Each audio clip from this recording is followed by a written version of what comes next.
Ian Shiskin, Cherdian Sokolov, Cromwell Stingwood, and Martifar Herrick were among the greatest magicians to leave a lasting mark on the history of magic. Their theories became foundational teachings for apprentices, and even those who did not pursue the path of magic studied their remarkable achievements. For centuries, their very existence elevated the empire's status, and they were revered as its heroes. Inside the imperial family library of Renelmus Academy, students were quietly immersed in their studies. However, hidden among the shelves was a special book, a talking grimoire named Grimoire. As Grimoire observed the students reading about the so-called heroes of the world, he grew furious. Having lived for centuries, the grimoire knew the truth. The heroes everyone revered were, in reality, talentless fools. It wasn't their innate abilities that earned them such high status, but rather Grimoire's guidance and power that had elevated them to the rank of hero and garnered them respect from all. Grimoire recalled the immense effort it took to elevate those so-called heroes to the status of great magicians. He remembered the tedious process of studying each candidate, choosing the right person to teach, guiding them through every step, and grooming them into powerful heroes. Yet now, none of that mattered to Grimoire anymore. All he longed for was for someone to pick him up, to free him from the dusty shelf where he had languished for many years. Grimoire had once been human, living on Earth, but misfortune struck when, on his way home from work, he was hit by Truck Kun while crossing the road, ending his life. Unlike the lucky few who reincarnate as heroes or overpowered beings, Grimoire wasn't so fortunate. While he had read novels about people being reborn into powerful new lives, he found himself reincarnated as a book in another world. However, despite being just a book, he possessed immense magical knowledge. At first, Grimoire was confused. Why had he, of all people, been turned into a book, and why was he so unlucky? Yet, amid all the misfortune, there was one thing he found both interesting and enjoyable. Even as a mere book, Grimoire had the power to raise magicians. Raising an exceptional magician was easy for Grimoire. All a magician had to do was open him, and simply by reading, they would gain immense magical knowledge and power. In addition to this, they would acquire various abilities to help them in battle. In that moment, Grimoire recalled the countless magicians he had trained, as well as the struggles he endured while guiding them. For thousands of years, armed with his vast knowledge and theories, Grimoire had trained numerous disciples. Teaching them was his only source of relief from the stress of his existence, for as a mere book, if no one used him, he would remain forgotten on a dusty shelf, condemned to a lonely and purposeless life. Now, Grimoire was filled with questions about why he was languishing in the library, unused despite his ability to bestow incredible powers upon anyone who would read him. Each time, he had to find new apprentices, only to watch them age and die, leaving him to repeat the cycle endlessly.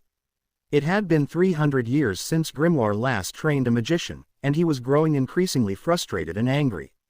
He longed to train someone again to relieve his stress, desperately hoping one of the students in the library would pick him up and read him. Yet, his pleas went unheard, as only those who physically touched Grimoire could hear him speak. Just as Grimoire was desperately hoping for a student to notice him, a male student with glasses, carrying a large stack of books, was searching the area for a specific book recommended by the librarian. Seeing the student, Grimoire was filled with hope and tried desperately to call out to him, hoping he would pick him up and free him from the library. However, despite Grimoire's loud, frantic cries, the student could not hear him, oblivious to the book's desperate pleas. Grimoire's voice could only be heard by those who had fulfilled the contract or had come into direct contact with him, so there was no way his cry could reach the boy passing by. However, at that very moment, as Grimoire considered his situation, the boy retraced his steps and returned to investigate. At that moment, the boy, holding Grimoire, muttered to himself about hearing some noise from the area and wondered where it had come from. As he examined the book he was holding, Grimoire, thrilled after 300 years of solitude, realized that someone was finally touching him. However, Grimoire quickly reminded himself to calm down, collect his thoughts, and introduce himself properly to the boy. At that moment, Grimoire spoke, addressing the boy, who was startled to hear a voice. The boy looked around in confusion, unable to determine where the voice was coming from. He asked who was speaking and where the voice was coming from, as he couldn't see anyone. Grimoire spoke again, instructing the boy to look at the book he was holding. The boy then learned that the book was Grimoire, a legendary grimoire.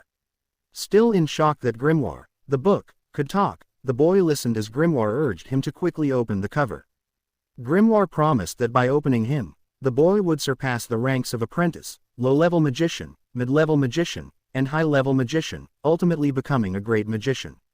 As the boy opened Grimoire, the book emitted a golden light, and hundreds of pages flew out, surrounding him in a mesmerizing display. At that moment, the boy asked what was happening. Grimoire explained that what he had just seen was a glimpse of the journey he would experience if he joined Grimoire. The grimoire assured the boy that his extraordinary magical talent would flourish immensely with Grimoire's guidance, and he would become a great magician remembered throughout history.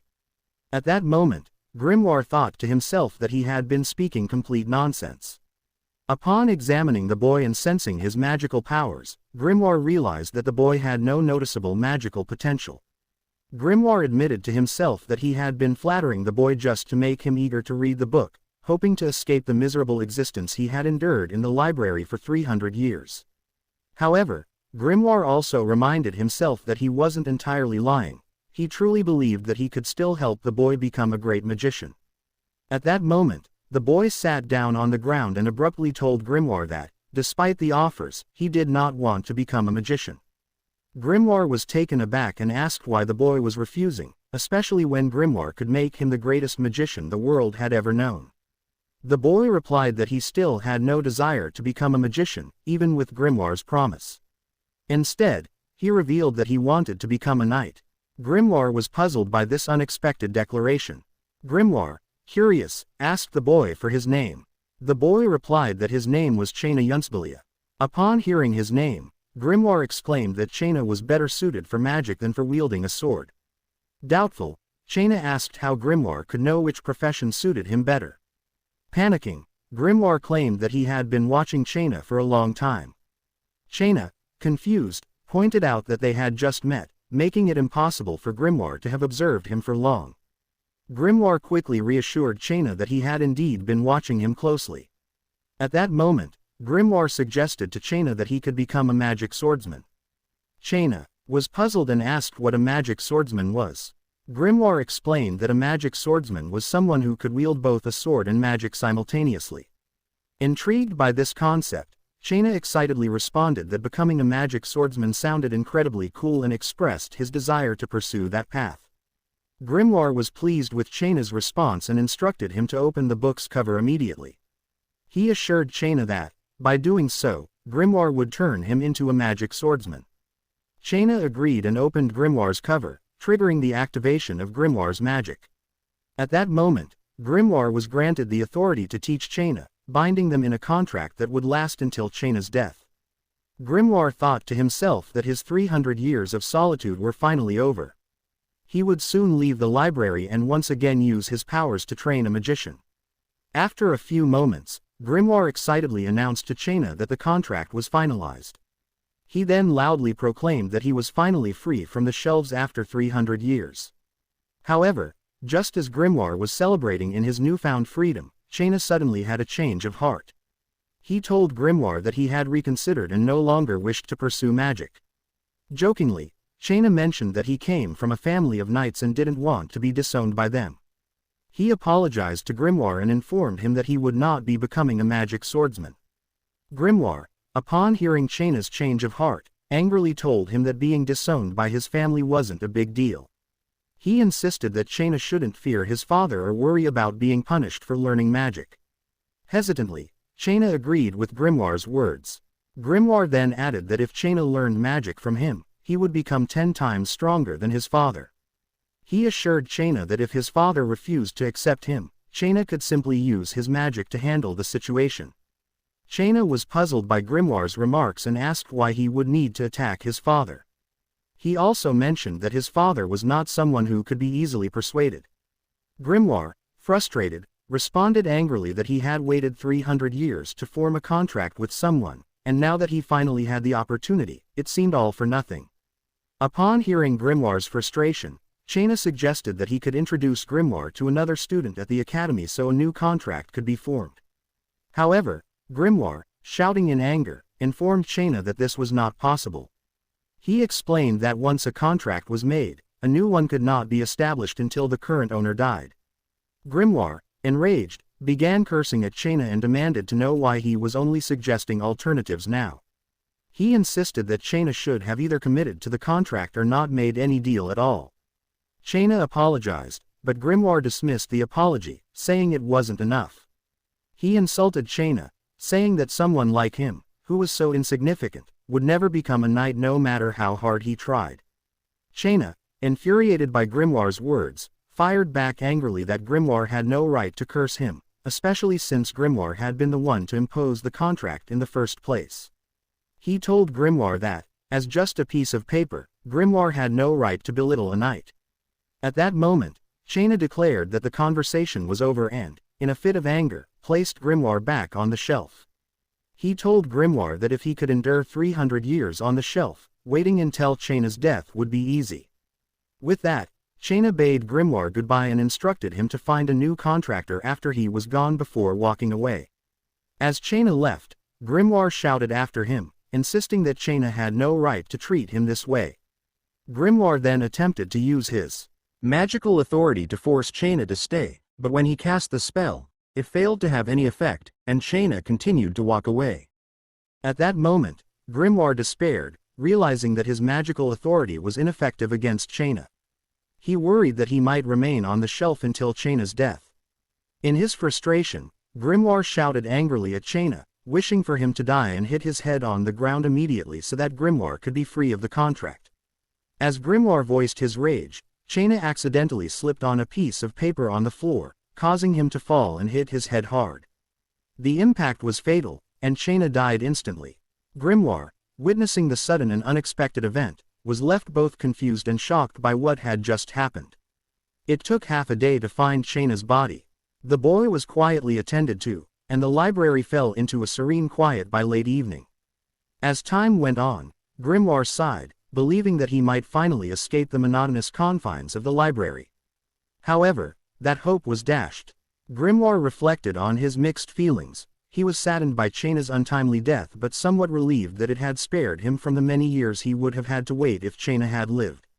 At that moment, Grimoire resigned himself to his fate and speculated about where he might be transported next. He wondered if he would be moved to a grand palace library, a musty underground slum, or perhaps a shabby bookshelf on a bustling market street. As he pondered his next possible location, Grimoire hoped it would be an improvement over his current situation. It was nighttime when Grimoire heard footsteps approaching the library. He wondered who would be coming at such a late hour. He then heard the person struggling to open the lock, not with a key, but by force. Grimoire initially suspected a thief but, upon closer inspection, realized that the skill involved in handling the lock didn't seem typical of an ordinary thief. As the door finally opened, Grimoire saw that the intruder was an academy student. Seeing this, Grimoire thought to himself that the academy might be a breeding ground for peculiar individuals. First, he had encountered an indecisive sword wielder, and now a thief. No matter how Grimoire tried to rationalize the situation, it seemed impossible that someone would be sneaking around the library at this hour just for fun if not for mischievous purposes. As Grimoire watched, he noticed the intruder searching through the books. Wondering what the person was looking for, Grimoire began to suspect that they might be searching for him specifically. At that moment, the intruder spoke softly, calling out Grimoire's name and asking where he was. Grimoire was shocked that someone was already searching for him so soon after Chaina's death, realizing he might be getting a new contractor already.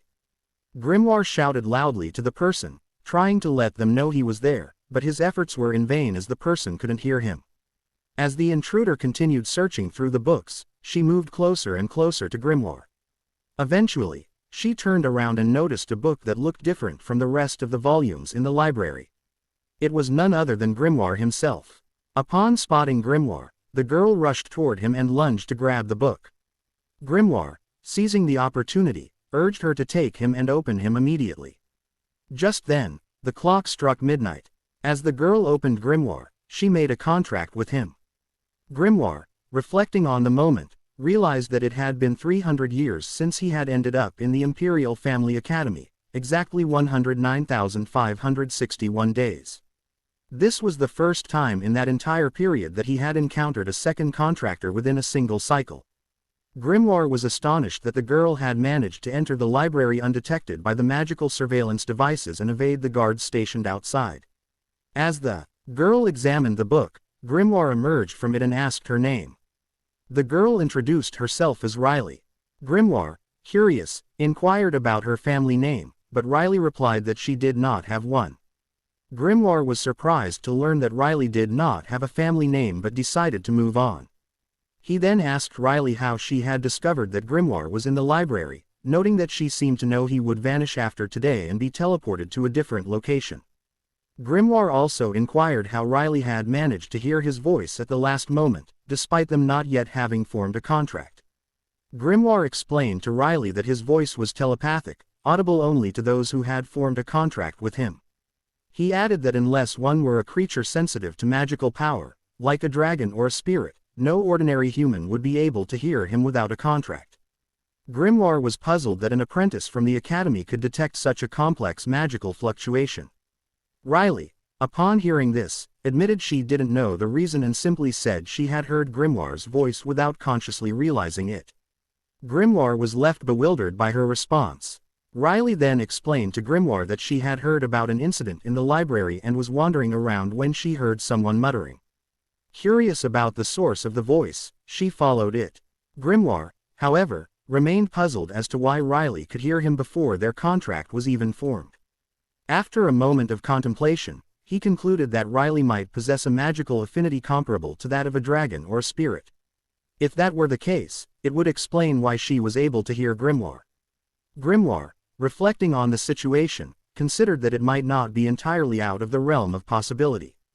While incredibly rare, some humans did possess extraordinary talent and potential, and Riley might be one of them. He speculated that, of all his disciples, Riley could very well become the greatest Archmage. Grimoire then gently tapped her nose and introduced himself, stating, "I am the great mage Grimoire. I now understand the situation and am here to help you become an Archmage." After a few moments, Riley returned to her dormitory, where she now stayed with Grimoire. Grimoire observed the room and noticed that, although it contained 5 beds, Riley was the only one occupying it. Riley explained that her other roommates had gone home for the vacation, leaving her alone in the dorm. When Grimoire inquired why she hadn't gone home herself, Riley revealed that she had no family or family name, so she had nowhere to go. Upon hearing Riley's explanation, Grimoire thought to himself that even commoners in this world typically had family names, so Riley's lack of one suggested she might be an orphan. He then asked Riley to clarify her situation further, as he would be guiding her and needed to understand her background. Riley acknowledged Grimoire's request and explained that when she reached the age of understanding, she had joined a thieves' guild. At that time, she had no personal name, and the guild members referred to her simply as Tool Number 2. There was also a young boy in a similar situation, known as Tool Number 1. To the guild members, Riley and the boy were merely tools, and they both followed this role since they had nowhere else to turn. Riley spent each day following orders, merely trying to earn enough to survive. She explained to Grimoire that working for a thieves' guild was far from ideal. Over time, she began to feel uncomfortable due to the unsettling stares from some guild members. To set an example and deny further advances, Riley killed a few of them. However, despite her efforts, the unwelcome behavior persisted. Eventually, Riley decided that her only option was to escape from the guild. After escaping from the guild, Riley was fortunate enough to encounter a high-ranking magician on the street. Recognizing her talent, the magician enrolled her in the academy, which brings us to the present. Grimoire noted that Riley's background as a member of the Thieves' Guild likely contributed to her ability to sneak into the library undetected. He then asked Riley if, given her unconventional enrollment into the academy, she had faced any bullying or mistreatment at school. Riley then told Grimoire that she used to be bullied when she first arrived, but that had since died down. She explained that a friend named Michael from the Bayluric family had helped her with the bullying, and now she no longer faced such issues. Grimoire, pleased with this, extended his hand for a handshake and expressed his enthusiasm for working together. He assured Riley that he would train her to become a legendary Archmage. Riley, excited by the prospect, eagerly looked forward to their collaboration. However, at that moment, a loud noise echoed from outside the door, and a voice demanded that Riley open it. Both Riley and Grimoire were puzzled by the loud knocking at the door. The person outside demanded to know if Riley was aware of where they had been the previous night, implying that Riley had caused them trouble. Grimoire, upon hearing this, questioned Riley again about whether her roommates had indeed gone home for the vacation. He grew skeptical about Riley's claims of being bullied, as it seemed unlikely given that her roommates were now locked outside the room. At that moment, her 3 roommates managed to enter and glared furiously at Riley for what she had done. After a few moments, Riley was found lying on the floor, having been beaten up by her roommates for her actions. Grimoire, concerned, asked Riley if she was okay after being hit. Riley, however, assured Grimoire that she felt no pain at all, explaining that her roommates, having been raised like delicate flowers in a greenhouse, were incapable of inflicting any real harm on her, even if they tried. Grimoire then asked Riley why she allowed her roommates to hit her, especially given her strong personality. He wondered why she endured the abuse when she could have easily defended herself. Riley explained that her roommates were of noble status, and if she caused trouble, she risked being expelled from the academy, which she wanted to avoid. Grimoire responded that Riley had limited time at the academy, and if she let such individuals obstruct her progress, she would struggle to grow and fully learn magic, both from the academy and from him. Riley, concerned about her situation, asked Grimoire what she should do. Grimoire presented her with 2 options. She could either continue enduring her current circumstances while learning magic from him, or she could choose to drop out of the academy altogether. Riley realized that both options seemed unfavorable, but Grimoire insisted that these were the only choices given her current situation. She pondered whether a life of oppression with a guaranteed future at the academy was better, or if a free but uncertain life outside was more desirable. After much thought, Riley finally decided and told Grimoire that she would choose the second option and drop out of the academy.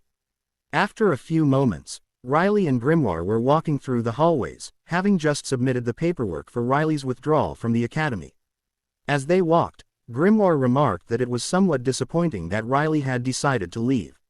He noted that if she had stayed, she would have enjoyed various privileges, such as the special artifacts awarded during the annual tournament or the exclusive potions given to top students.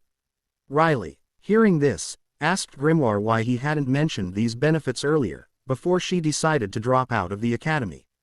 She added that he should have informed her from the beginning. Grimoire then asked if Riley was starting to regret her decision, but she reassured him that wasn't the case. At that moment, Riley turned and started walking in the opposite direction. Grimoire, puzzled, asked where she was going. Riley explained that the vault containing all the valuable artifacts was on the opposite side of the main entrance, so they needed to head back. Grimoire was confused by Riley's implication, but she clarified that they were going to steal all the valuable artifacts. Grimoire was taken aback by her bold statement. Riley then told Grimoire that with her talent and Grimoire's teaching, she was destined for tremendous growth. She declared that she would take all the valuable items in the academy and use them for herself, as they were rightfully hers. She reasoned that if she had stayed at the academy, she would have earned those rewards anyway, so she might as well take them now that she was leaving.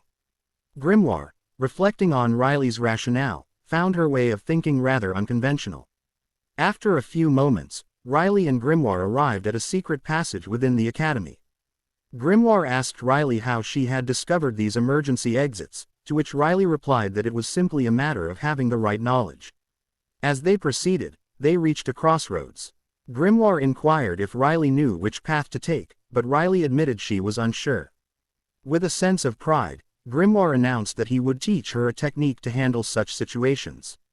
Riley, curious about the lesson, listened as Grimoire explained that he knew a spell called path-finding, which would help them find the correct route. Upon hearing the name of the spell, Riley informed Grimoire that she was already familiar with path-finding, and had learned how to use it during her time at the academy. Grimoire then asked her to demonstrate her knowledge of the spell. As Riley activated path-finding, a blue light appeared, guiding her and revealing that the correct path was to the left. Riley inquired about her performance with the spell. Grimoire, observing her use of the spell, acknowledged that it was not bad and that she controlled it quite well. However, he added that while her execution was decent, the spell itself was rather ordinary and inefficient. Grimoire then told Riley that she shouldn't be confined by the rules set by mediocre minds. He added that Riley was far superior to those who had taught her the spell, so she should consider a different approach to using it. Instead of focusing her magic in one direction, Grimoire suggested she disperse it in multiple directions to achieve greater effectiveness. As Riley practiced the spell Grimoire had just taught her, she was impressed by the visible improvement. However, Grimoire reminded her that this was only the beginning and advised her to focus intently on her magic.